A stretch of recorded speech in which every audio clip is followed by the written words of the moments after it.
Plastic മദ്യക്കുപ്പിക്ക് ഈടാക്കുന്ന 20 രൂപ തിരികെ കിട്ടാൻ മദ്യപന്മാരുടെ എളുപ്പവഴി ഗുരുതര നിയമലംഘനമെന്ന് കണ്ടെത്തിയിരിക്കുകയാണ് എക്സൈസ്.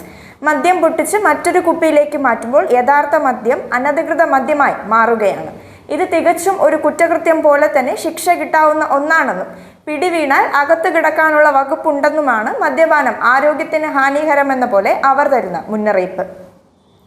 20 രൂപ തിരികെ കിട്ടാനുള്ള എളുപ്പമാർഗം അകത്തുപോയി കിടക്കാനുള്ള വഴിയാകരുത്.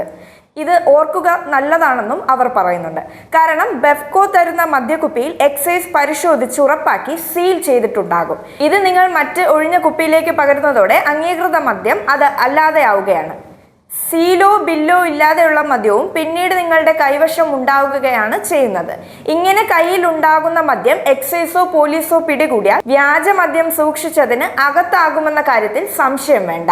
20 രൂപ നഷ്ടപ്പെട്ടാലും അത് സഹിക്കുക തന്നെ ചെയ്യണം. എന്നാൽ ഒരിക്കലും മറ്റൊരു കുപ്പിയിലേക്ക് മദ്യം പകർന്ന് സൂക്ഷിക്കരുതെന്ന ന്യായമായ മുന്നറിയിപ്പ് നിങ്ങൾ മനസ്സിലാക്കുക തന്നെ വേണം.